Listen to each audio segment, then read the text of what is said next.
it's ready. The teacher we are free.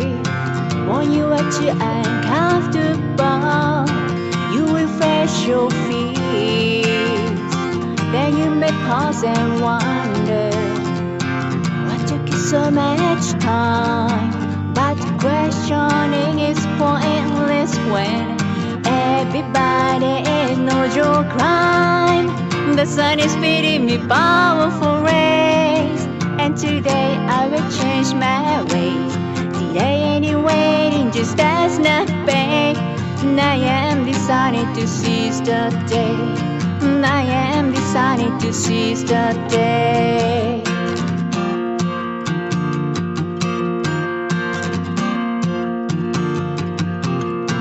I'm so grateful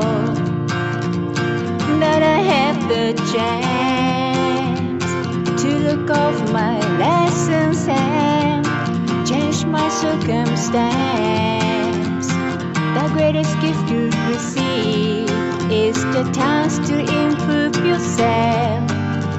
Graduation from your past is the greatest source of wealth. Oh man, monkeys, monkeys, monkeys. Oh boy, you know, just some really amazing stuff's been happening here in my own life as far as people that I never expected to consider consciousness or life or any of that sort of thing are, you know, actually starting to ask questions. And it's more and more people every day that just they're coming out of the woodwork, and that just continues to bolster my optimism for our future. I really think that, you know, with us getting closer and closer to, you know, I don't subscribe a whole lot to that 2012 thing, but it's kind of like a mark on the clock, you know, just the turning point. And as we're getting closer and closer to that time, and more people are waking up and asking questions, the more my optimism grows. And, you know, even despite all the crap that we see, you know, out the window and what's going on in the world and the turmoil everybody's trying to kick up and everything, the human side of it, the consciousness side of it, is really I don't know, encouraging. Starting to wake up. Yeah, I like it. And just in myself, my own personal growth, the depth of my understanding, the depth of you know, my own personal connections with life and my understanding of how all this is working is growing by leaps and bounds, and you know, that in itself, you know, excites the hell out of me. But so what's been up with you, Ramon? Taking it easy. Chasing around New York food. The last couple of days, me and my wife just been looking for New York pizza, and then we found chicken parmesan, and we went to Red Lobsters. Oh, they got Red Lobster in Japan, huh? Yeah, it's not as good though, but the pizza was good. But as far as the 100th monkey syndrome, I feel like we might have hit the mark on the 3D, which is not what we're really waiting for. But, you know, 5-6 years ago, if you told people there was like a dark cabal, you know, running the world, they would tell you you're crazy. But now I think the majority of people know that does exist, and there is a 1% running the world. Yeah, it's obvious to to Joe the plumber. Yeah. Then right here on Interstate 5, I live here in Western Washington in the United States, and right on one of the big main interstates that go north and south here, the full length of the country. There's this guy that's got this big, huge billboard, and he puts up his messages. Well, he changes them every couple of weeks or so. But this guy is obviously aware of, the way the strings are pulled here, and he put some pretty interesting comments up there. He's got some political stuff up there now on one side of the sign. It's two-sided, so you see it going both north and south, and he's got different messages both directions. And the guy, I just get a kick out of this guy. Let's see, on one side it says, vote for the American, as in implying that Obama is not an American, right? God, what's it say on the other side? Oh, something else to do with Obama. And anyways, the guy's sign just cracks me up. And seeing people being real public about their opinions like that is something we didn't used to see here. And more people, like you said, are aware that there's something going on.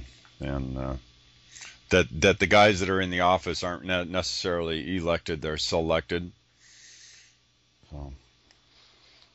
What are you talking about, Thomas? Yeah, yeah. Well, before our guest falls asleep, let's cover some of the basic stuff.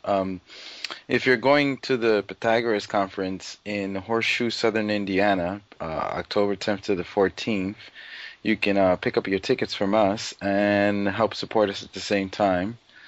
And that would be really cool. We still have the little monkeys running around, pulling on Tom's hair. So you can pick one up, the 8 gig USB, which covers all of 2011, a couple shows in 2010 when we started November 17th. And all the video interview Tom has done. Let's see. You can find us on Facebook, Vimeo, Tom's YouTube, Twitter, and I started posting on Daily Motion too. Yeah, I was just about to say that. Got one show on there already. I'm going to work at getting it on as a few more of those video sites too. But anyways, if anybody knows of some more good video sites like that, send me a link and let me know, and I'll start posting on them too. So, let's see. I had something else on my head I was going to say, but I forgot. I hate it when I do that. I call it a brain fart. So, go ahead. No, I was just going to say, go ahead. Last week was our 100th show, and where Ramon and I were sitting here thinking that this was going to be the 100th show, but this is show number 101, and really? 101. So we have a returning guest tonight.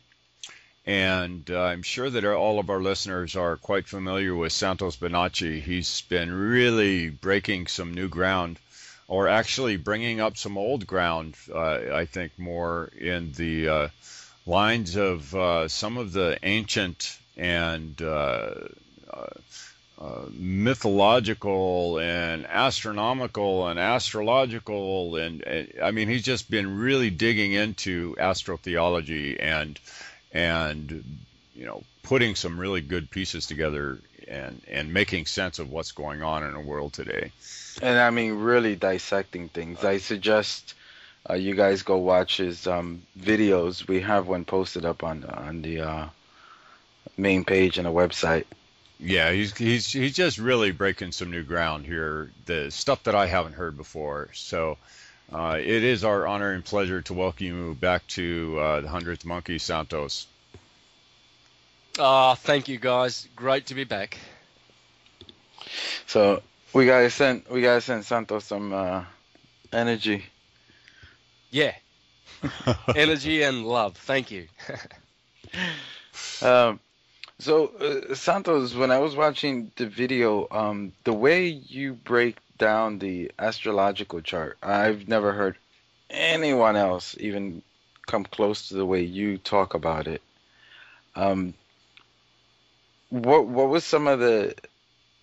Let me ask it this way: how was it that you were able to start going down that path to look at the astrological charts in the manner you do? Well, astrology itself has all the answers. In astrology, all the planets have 4 different types of houses. They have a house of dignity where they rule. For instance, the sun rules Leo, the moon rules Cancer, and these cannot be changed. Then opposite the dignity is the detriment, always opposite. So if you have a circle of the zodiac, the detriment house is opposite. So the detriment of the sun will be Aquarius, because Aquarius is opposite Leo. So already you have this in mind. Then you have the exaltation and the fall. The exaltation of the sun is in Aries, and the fall of the sun is opposite that in Libra. So once you understand this, you realize that out of all those 12 spaces in the sky along the ecliptic, and the ecliptic is the path where the planets go, right? They're always there. They never wander off and head off towards the northern stars, where Polaris is. You won't see them wandering off toward the south, where the Southern Cross is. They are always in Aphrodite's belt. But the sun has its dignity in Leo, obviously, because Leo is fixed fire. Of course the sun lives there. You see, the resonance, the vibration and the frequency and the energy that is in Leo is the same as the sun's. All the other signs, it's different. It's different. When the sun is found slightly shifted to the left or prior to Leo, it's found in Cancer. There, the sun is not so happy. It's a water sign. Cancer is water, so its vibration and its energy is very oppressive to the sun. And so that's easily understandable. Aquarius is midwinter. It's an air sign. Air is usually good for the sun, but in this case, because it's positioned opposite Leo and it's midwinter, it is detrimental to the sun. So there's your dignity and your detriment. Now, the exaltation and the fall, well, of course the sun exalts in Aries. That's the springtime, when it blossoms. Before that, it's dead. The earth is lying in slumber. There's no bud, there's no blossom, there's no fruit. You've got to wait for the sun to reach the 21st of March, to enter the sign of Aries, and there it exalts. Because now the days are longer and the nights are shorter, whereas before, on the 20th of March, the night was slightly longer and the day was slightly shorter. On the 21st of March, equilibrium, 12 hours of both, night and day. So this is how you understand. You must focus on the cardinal points, and you must focus on these 4 different houses that the planets go through. And all the planets do this. So if you've got a chart and Leo is where your sun is, you were born in August, for instance. Today is still Leo, the 21st of August. Anyone born today is born under the sign of Leo. Very good. That's a very good thing, because that's where the sun is happiest. Also, it is happy in Aries. I'm Arian, and the sun was in the 1st degrees of Aries, the 2nd degree of Aries when I was born. So it just crossed the 21st of March. I was born on the 24th. So the sun just exalted in my case. So these 2 signs are very, very favourable to the sun. So if you follow the sun every year, all you've got to do is pay attention to the seasons. Right now, in the Northern Hemisphere, it's stinking hot, and the sun is in Leo, so he's happy. He's in his house of dignity. In 6 months' time, it'll be freezing and the sun is suffering in its detriment. And then you wait for the spring and then the sun exalts. But opposite that, in Libra, which is coming in about 2 months, when the sun hits the 21st of September, as the sun goes through the autumnal equinox, it proceeds to fall. And that's the fall of the sun. A very dangerous sort of a house for the sun. Libra are the scales, it judges the sun. So, and you can do the same thing with the moon. The moon lives in Cancer, next door to Leo, exalts in Taurus, next door to Aries. The detriment of the moon is Capricorn, of course, opposite Cancer, and the fall of the moon is opposite Taurus, which is Scorpio. Now, I can go through the other planets. For instance, Jupiter exalts in Cancer, falls in Capricorn. Mars does the opposite. It exalts in Capricorn and falls in Cancer. Same with Mercury, Jupiter. I've mentioned Jupiter. Venus. Venus exalts in Pisces, lives in Taurus and Virgo. So why I'm saying this, we can just concentrate on the sun if you like. But what I'm saying this for is that the sun is waxing and waning. It gets brighter and then it gets dimmer. Then it gets brighter and it gets dimmer. And it has these 4 measurable points where you can call those points detriment, dignity, exaltation, and fall. Right.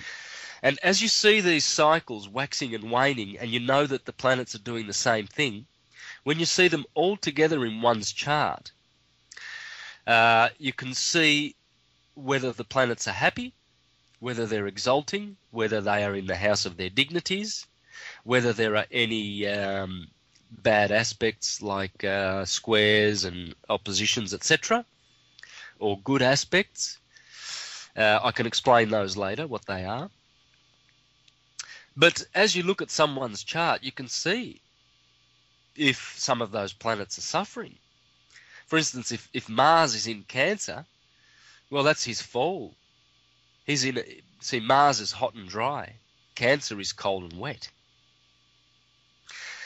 Hot and dry, cold and wet. What are they? Well, they are also, that's the next thing you need to understand about astrology. The first thing I would say is to understand dignity, detriment, exaltation, fall.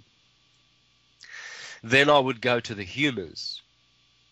Now, if you know about Indian Ayurvedic medicine, you will know that they have Pitta, Vata. They have 3 humours, you see.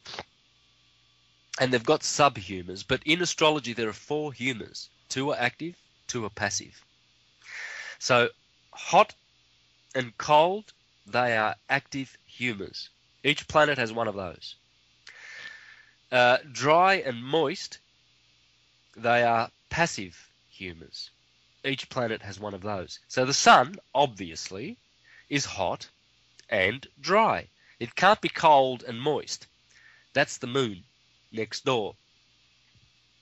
So the vibration of the sun as it goes around is what the sun does is it's a positive, vital, life-giving energy, hot and dry. Obviously, I mean, when the sun turns up in spring, all the blossoms, all the fruits grow. So you can see what the sun's doing. It's pretty obvious. It's not hard to, you'd be pretty dumb if you denied that the sun was influencing us at all. You'd be pretty dumb. That's why when people outrightly condemn astrology because it's from the devil, I mean, what a time to run away, because they're as dumb as, well, I won't say, but they are very dumb. So Santos, what were you going to say?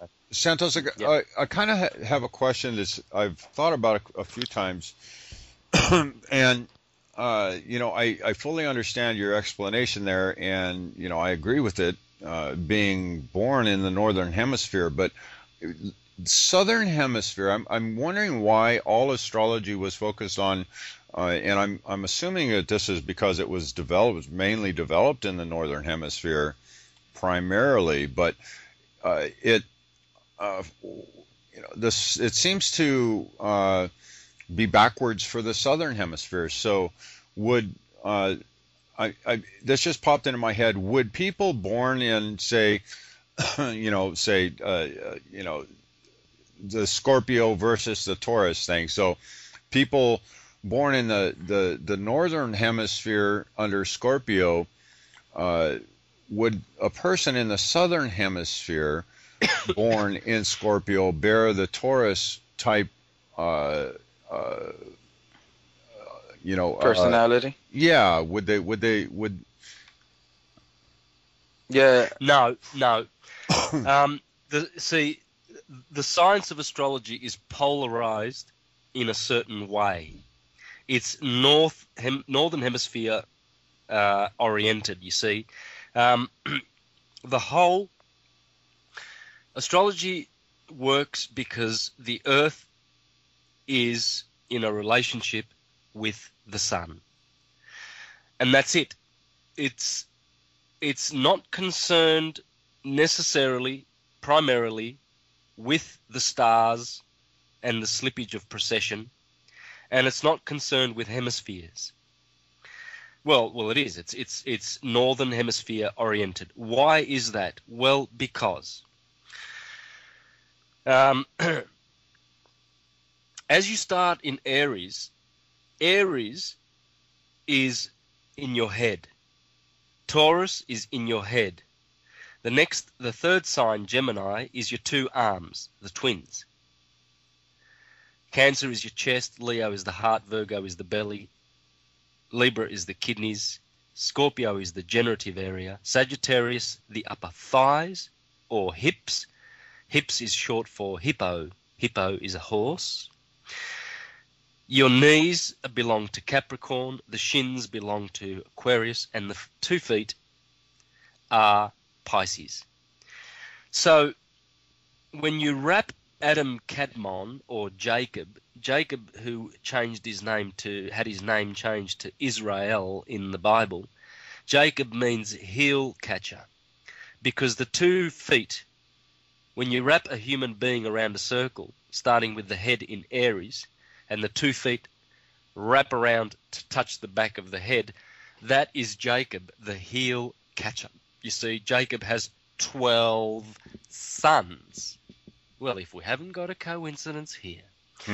Actually, everything in the Bible is coincidental to this. All the greatest Jewish scholars in history have conceded and have admitted that astrology is what the Bible is based on. It's based on astrology and nothing else. Nothing else. It's all about astrology. That's why every second word is about the number 12. And there were 12 judges, and there were 12 prophetesses, and there were 12 pillars in the temple of God, and 12 trees along the river healing the nations.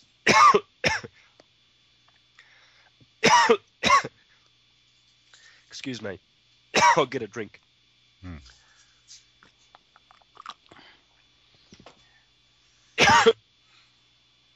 Take your time. Tom can always fix that in post. That's better. Okay.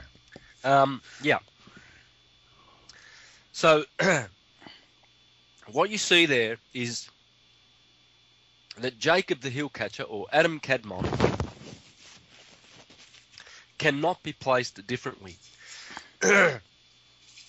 And why is that? Well, because when you study the constellations that correspond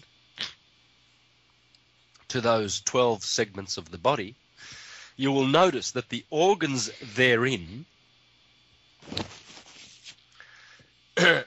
resemble the constellations.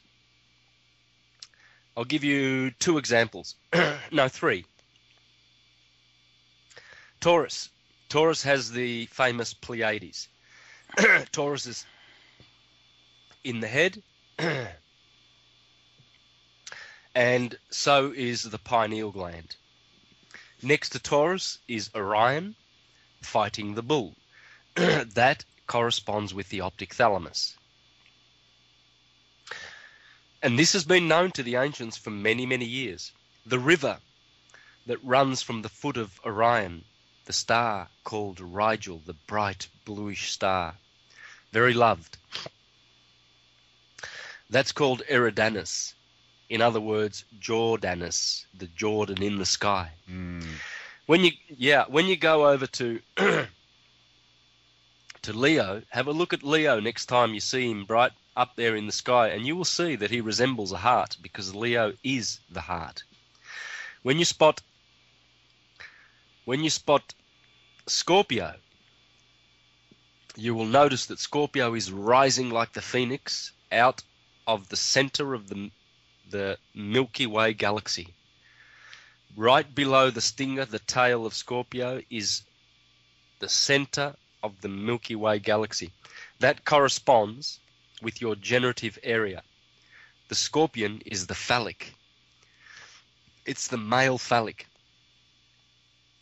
So when you understand this as above, so below, you cannot confuse the two hemispheres. For Taurus will always belong to the head. The head will always be in the northern hemisphere, in that portion of the circle.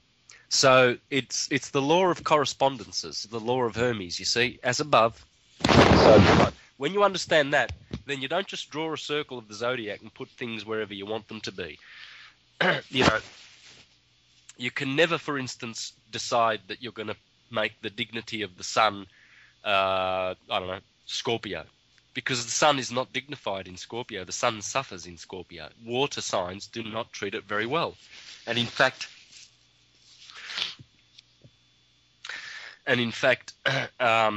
that's the reason why, if the sun is afflicted in Scorpio, there are some squares or oppositions to the sun, Scorpio people will have their diseases. Wherever the sun finds itself, in whatever degree it finds itself, there are 360 degrees, 365 days, roughly corresponding to each other.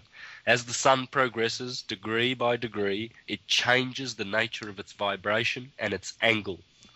Angle means angel. Anagram for angel. So in our birth charts, we have good angels and bad angels. You see, churchgoers, they know a lot about astrology without knowing anything about it at all. For instance, when you go to church, I used to go to church when I was a Jehovah's Witness. You go over and talk to brother Tom, you know. Hey, Brother Tom, how has your week been? Oh, Brother Santos, I've been persecuted by the devil in the last couple of days. Temptations. I've had so much, my car broke down, and then Satan attacked my wife, and she growled at me, and then Satan's causing my children to misbehave. Oh, he's such, you know. What they're actually telling you is that some of the bad aspects in their chart are turning up at that time. It might be May the 2nd. You know, you might have a bad aspect in your chart at May the 2nd. So you might want to pencil that in your calendar and wait for that period. And a week before, you might want to do a, you know, check the chart and see what sort of planets are going to be around, touching on that point. Because if there's a planet like Saturn, badly aspected, and he's transiting that point where you already have a bad point because of your birth chart, well, you are going to have some really bad vibrations, and they will manifest as accidents, unhappiness, depression, things going wrong, you know, bumping your head here and there, and all sorts of things. And here you are blaming, well, they're partially right, actually. They're blaming Satan, and most of the problems that happen in the chart are attributed to Saturn. So Saturn is Satan. So therefore they're right, but they're totally, totally wrong. You know? Right.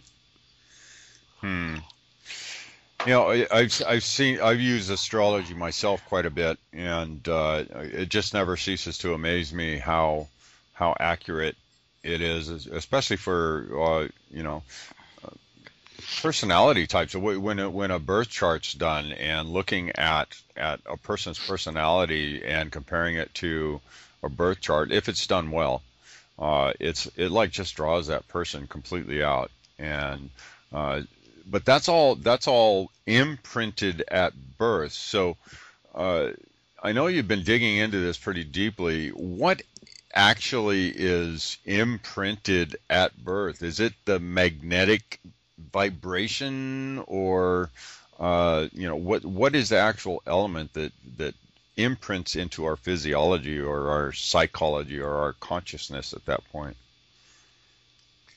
Well,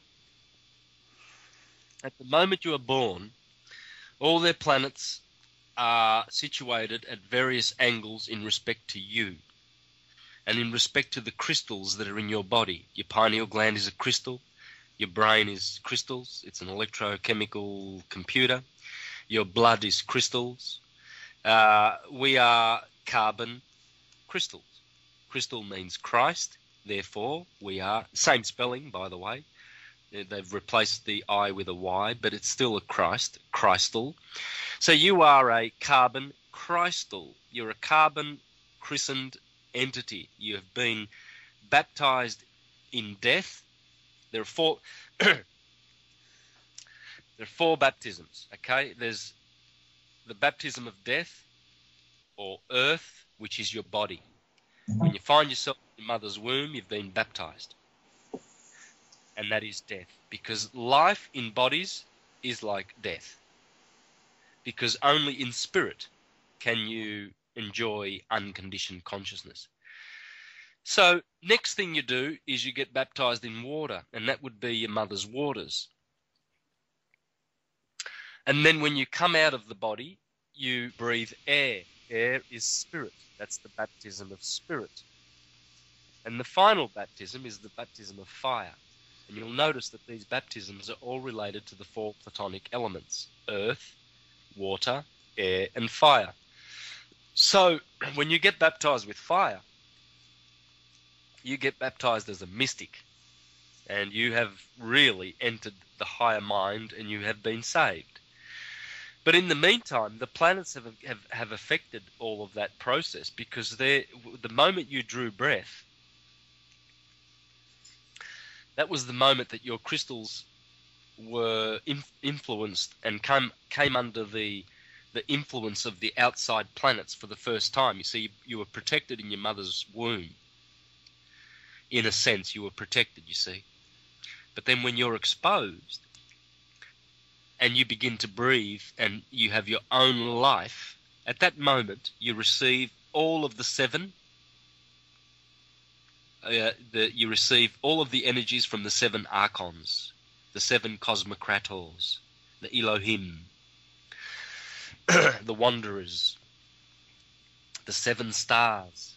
Everything's seven. You know, I've never heard anybody refer to the planets as the archons. So are you implying that the consciousness or the embodiment of those planets, the spirit of those planets, are what have been termed in our past as the archon? Yeah, well, they're archangels, you see. Archon, archangels, they are greater souls than ours. But that doesn't mean that ours will not ascend higher than theirs. They will. Our souls, our spirits and souls were created above their dominion. Our souls come from the Milky Way. And they do not necessarily stay in solar systems for that long if they don't need to. And so our solar system has captured our souls. Or we were attracted to this solar system and we came here by choice. Either way, we came down here in one of two ways. Hermes in the Hermetica says there are two ways of incarnation. There's by choice and there is by punishment. Many souls have hated coming down to this place. Many. This is why you often talk to people who are just desperate to go home. There's nothing here for them. And the philosopher, the lover of wisdom, reaches that level where he wants to ascend beyond these planets, beyond the archons. The archons are great loving entities that will help us to ascend, but they're also tyrants. They're a bunch of thugs. You know, the sun is beautiful. I mean, I'm alive because of the sun, but one day, if I'm in the desert, there's no water, the sun will kill me in an instant. And so, respect personalities at all. You know, it doesn't necessarily, it's there, they are there for us. We can use those planets to ascend. They are there and our helpers. And they will always be there for us. And they are archangels in that they are groups of higher ascended souls that have, you know, joined together in one work. The sun is a conscious being made up of many, many souls, you see. It's not just this hydrogen thing, ball. This is ridiculous how, you know, institutions of the world, mainly run by the Jesuits and the Vatican, how they teach that everything's inanimate. The sun's just this fire thing and it's just there, and the moon's just this ball and it's just there. And these are our brothers and sisters. Sometimes they're good and sometimes they can be bad. Look at yourself. Look at me. I know that one day I'm a saint, the next day I'm a devil. You know, someone crosses my path on the freeway and I'm just cursing him like you wouldn't believe. Right? I want to see a good friend and I show him all the love in the world. Oh, how are you, friend? Love you, love you, love you. 10 minutes ago I just cursed this guy I don't even know. So they have, as we have, a lot to learn. We are all progressing. This is the advancement we make. But the sin, the only sin that exists, is the sin of resisting this advancement. Human beings that do not enter the higher mind will be punished by themselves. There's no God that's going to do it. They are doing it to themselves. For example, there's two brains in the head. There's three, really, but let's focus on the two, the cerebellum and the cerebrum. The cerebrum is the higher brain, the superconsciousness, Aries. The cerebellum is the cerebellum, which corresponds to the bull, Taurus, and it's bullish. It's the lower brain, the subconscious. And bellum means war in Latin, because that brain is at war with the higher brain. Now, 90% of our brothers on this planet are stuck in the cerebellum. And they do make a golden image of a calf. They make a golden image of that brain. Love it. The left brain. Logic and reason. Oh, I believe, my opinion is, well, I was taught, this is what I think. I'm educated on PhD and pharmaceuticals are good treatments for you. That's what doctors will tell you. You go to a doctor for a cure, he gives you a treatment, right? Because he's educated to spew out lies for big pharma. So these are people that are doing harm to themselves and harm to the world and the universe in general by living in their lower brain. That lower brain is very stubborn, and it really believes that it knows everything. Until people discover the higher mind, there will never be peace on this earth. There will never be health on this earth, because these are educated people that watch the TV, and the TV says, oh, we've just done a test on McDonald's, Burger King and Kentucky Fried Chicken, and we've found the canola oils that they use, there's 98% polyunsaturated, and it's good for your health. And so these already have got arthritis, piles, dementia, obesity, diabetes. They hear that and they go, oh, I better go off to McDonald's and get me one of those triple cheeseburgers. You see, the education system is not the enlightenment system. There's enlightenment and there's education. When I was 14, 15, I realized that I didn't want any education. I was out of school. My son turns 15. He says, Dad, I'm out of school. I said, go for it. At first, I resisted. But then I let him do and my son he's no dumbass, you know, he's a Libra and he's got a great mind. He's quite genial in many ways. He's a musician and he can work out anything in the metaphysical subjects, anything. And he's 19. So, whereas kids that stay with their education and end up with a whole bunch of erroneous opinions are actually causing harm to themselves. And, you know, I mean, you go to a nap and you'd expect you'd have better... Hey, Santos, I hate to interrupt you here, but you're breaking up some, so... Yeah. Hello? Okay. Yeah. How's that? Oh, much. Sounds better. Yeah, because when you were talking, your voice would go low, then come back high again. Yeah. All right. Well, I hope that's good. I hope that's sorted that out. Thank you. Okay. Back. And we were talking about your son, and I'll let you proceed. Yeah. Tom, turn off your video. So my son left school just like me at 15, and he's enlightened. He's not educated, but he's enlightened. He's not ever had any immunizations. I've refused, of course, because I'm enlightened. An educated person will say, oh, vaccines are good for you because the doctors and the FDA tell you that you must, and it's good, and it's got mercury and thimerosal in it, and it's been produced in a laboratory. Somehow laboratory has this, you know, educated people think that laboratories are these places where, you know, human beings that are greater than God are doing great work.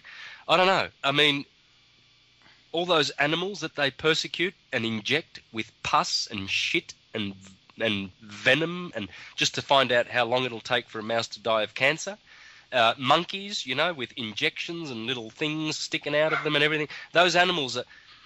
Overnight, they're sleeping in these cold laboratories, and then when the lights turn on in the morning and these evil scientists, these educated buffoons that come in and inject them with this new something that they're inventing, you know, to kill these animals deliberately so that they can test on animals. This is absolutely barbaric. This is crime that will never be forgiven in the universe. And you know, it's... Immunizations were developed in the laboratory. Anything that's developed in the laboratory is sus. Absolutely sus. In particular when it has to do with torturing animals. But this is the world we live in, you see, because all of these, our brothers, have decided that they're quite comfortable to live in the cerebellum, the lower brain. Yeah. They're quite comfortable to be what Hermes calls human beasts. And they haven't made the shift to be human beings yet. So, okay, I want to jump back just a second here to the Archon thing. You know, I find it, your views on it quite intriguing. You know, you're familiar with the Gnostic writings and the Archon within them, aren't you? The Pistis Sophia, yes. Right. So the impression that most people get from reading that is that the group of archons that are out there, the spirit known as the Archon or the beings known as the Archon, are basically out there, you know, trying to misguide us and cause us trouble and suck our brains out or you know, just all sorts of nasty little things. From what I'm gathering from you is that the Archon that you're referring to is can go both directions. Basically, can be both the devil and the angel, and is more of a teacher element than anything else. Yeah. There's no only good and only evil. Evil is undeveloped good, and of course, the Archons are not perfect. You know, the sun is not perfect. It needs to be infused with materials that it gathers from space. It's an electric.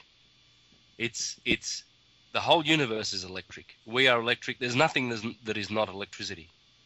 And the sun continues to burn, so to speak, because of the electricity that is infused from the plasma, from the Birkeland currents, and from the, you know, the central suns of the universe. It's getting its energy from without. It will never, necessarily, it will never burn out. It will always be able to live. But all of these material things that we see, they are all in transit. They're all, nothing is firmly established. Everything is motion. So sure, the archons are going to be devious and they're going to be great, you know. Unfortunately, for some people, they persistently end up bumping into the baddies. You know, I don't understand that. I never have. I've never, ever been troubled by these things that people call, I don't know what they call them, bad entities, psychic, control, demons and spirits and elementals and shit like that. I mean, if one keeps, the body is toxic because the mind is toxic. If the mind is clean, and if the mind is in the higher mind, and you know how to think, not what to think, then all of these disturbances won't befall you. They are there to befall the ones that are stubborn, that are resisting the way of the Lord, as the Bible says. Why are you continuing to resist me, says the Lord. By the way, the Lord is the cerebrum. It's not some Humpty Dumpty God, Uncle God in the sky that Christians pray to. That's a fiction. But the Bible is poetic, and the Bible speaks like this. It says, my children will perish for lack of knowledge. And look around, and you see it. I don't see auras, but I can see the vibrational state of each individual. I can see where the planets are in their body. I can see whether the planets are healthy or not, and I can see whether human beings are healthy or not. And I see 99.9% of human beings as very, very, very sick and toxic. They are absolutely polluted, disgustingly polluted, right down to the core. Everything about them, everything. It's poison everywhere. The air is poisoned. Everything's poisoned, and people are poisoned. They're not fresh. There's no freshness anymore. There's no juice in the bodies. They're dry and wrinkly. They have their head bowed down, and even when they're happy because they're walking around with their friends or drinking some cafe latte in some coffee shop, you can see the pain. I can see pain written all over them. They can smile and be cute and nice and friendly and everything like that, but some of these friendly people, you know, you see them one day, the next day you hear about them in the newspaper. They've jumped off a bridge because they committed suicide, you know. They might look happy, but I can tell you for sure that 99.9% of humanity are unhappy, absolutely unhappy. And then you come out with this wisdom and knowledge to help them. Oh, that's from the devil. While they're eating, while they're gobbling down a triple cheeseburger from McDonald's, which is full of toxins. So, you know, what do? Well, you just move on and live your own life and continue to progress. My days, every day that I live on this planet, I progress. I reach out, I reach up, I shift, I change, I improve, I advance, I develop, I evolve. I refuse to do anything other than that. You hit on a really good point here a minute ago about how those things just don't cross your path, and I've talked with several people here recently about this same exact thing, and how when you've learned something, and this is talking about working on the higher mind, when you've learned a lesson, when you've overcome a challenge, then that challenge no longer presents itself to you. It clears the path is cleared before you. In that subject, whatever that lesson was that you learned, if you know it and you learn it, you're not going to ever have to go through that again. And that's I mean, you brought it out, you know, through different words, but it's the exact same thing. I know there's something about the path will be made clear for you, or something like that. I can't remember how that exactly goes, but I just that's one of the knowings that I have, is that as you are growing and as you are learning and as you are going through your experiences and your trials and your tribulations, and if you are going about it with the intent of learning and understanding from the higher mind, those challenges are swept out of your way once you grasp what they're all about. Yeah. yeah. People in the lower mind, in the cerebellum, are constantly getting into trouble, in and out of trouble. There's always trouble in their lives. There's gossiping. There's, you know, stocks that are falling in their portfolio and they're troubled because they've lost $600,000 overnight because the stock market crashed. Their boss has just demoted them because they were eagerly climbing some invisible corporate ladder. They've just crashed their SUV, which is their god, because SUVs now are, you know, if you've got an SUV, you can, well, when you're drinking your cafe latte with your friends, you can confidently say that nice and loud, you know, and all the people around will respect you because, oh, that man just said SUV. Whoa, whoa, he's got money, you know. And these are the cerebellum types. This is the herd that Plato, Pythagoras, Parmenides, Manilius, all of the great philosophers spoke about, the common herd. They're like animals. Moo, moo, and ba, ba, ba, you know. And they're repeaters of erroneous opinions. They might be intelligent. You know, some of them display a lot of great intelligence. You know, they turn up, you know, I don't know, they turn up, they might be working for IBM or Apple or something like that, and they might be, you know, in Silicon Valley doing great things and everything like that, but they still go out at night and do the things of the herd, you know, which is the animal lusts. You know, they'll pick up a chick at the bar, they're drunk, they've had 6 triple cheeseburgers. So there's 3 things that are wrong: overeating, overdrinking, oversex, acid in the body, oil can't ascend. Therefore, you know, they will remain poisoned. If your body's poisoned, so is your mind. You can't separate the two. Toxic one, toxic the other. And they're all toxic. Oh, yeah, they're intelligent. Oh, yeah. Oh, look at Barack Obama, Hillary Clinton. They're pretty intelligent when they want to say something on that microphone. But in the end, they're just the same as the common herd. They're poisoned, they're toxic, they're dumb, they're in the cerebellum, and they won't be saved. There's no chance. No chance. And I'm not being judgmental. I love them.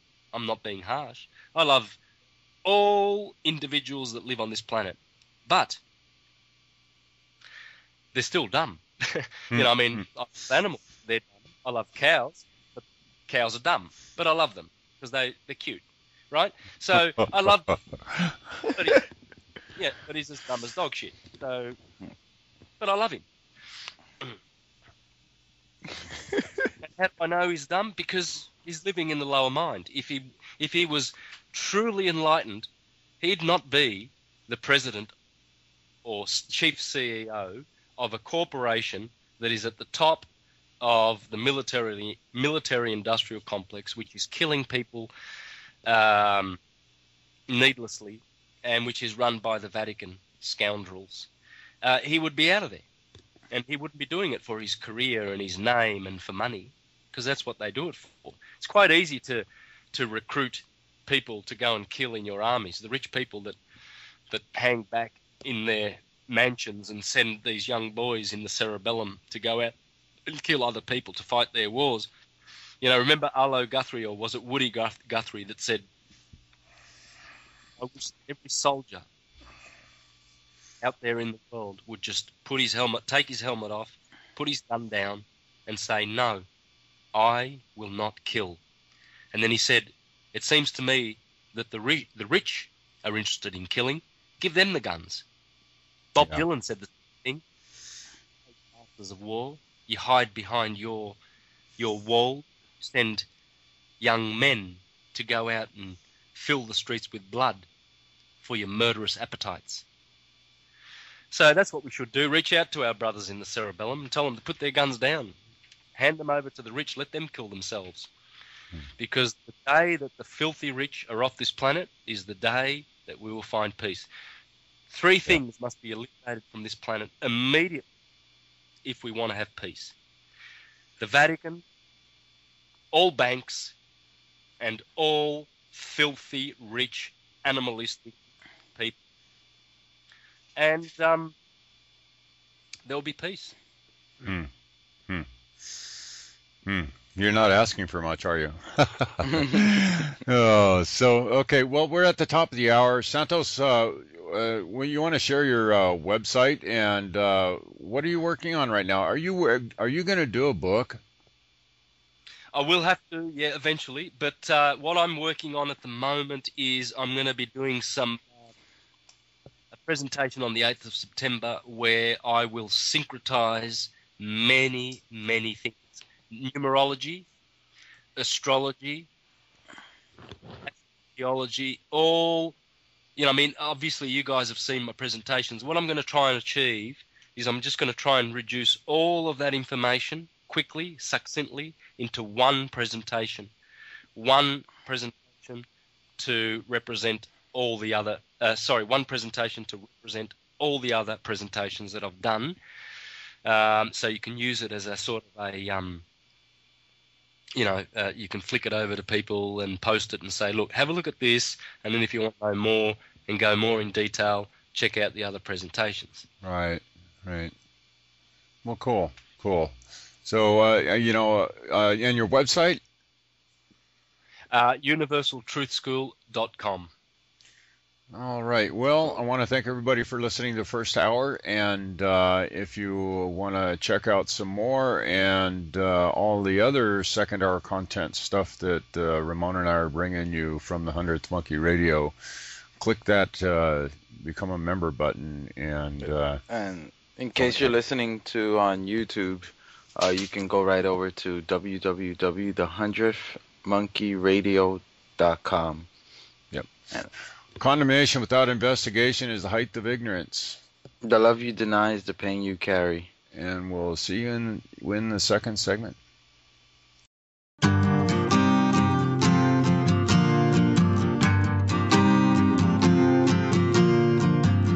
When the students are ready, the teacher will appear. When you are too uncomfortable, you will face your fears. Then you may pause and wonder, what took you so much time? But questioning is pointless when everybody knows your crime. The sun is feeding me powerful rays, and today I will change my ways. Today any waiting just as nothing. I am decided to seize the day. I am decided to seize the day.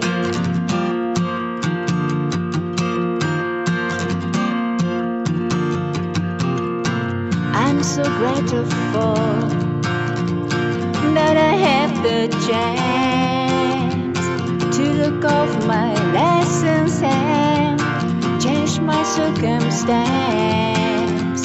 The greatest gift you receive is the task to improve yourself. Graduation from your past is the greatest source of wealth. The sun is feeding me powerful rays, and today I will change my ways. Today any waiting just as nothing. I am decided to seize the day. I am decided to seize the day.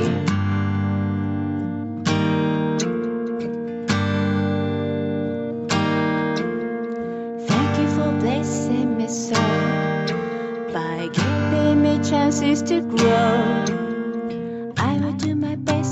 pass each test until I find my way home. The sun is feeding me powerful rays, and today I will change my ways. Delaying waiting just as nothing. I am decided to seize the day. The sun is feeding me powerful rays, and today I will change my way. Delaying waiting just as nothing. I am decided to seize the day. Yes, I am decided to seize the day.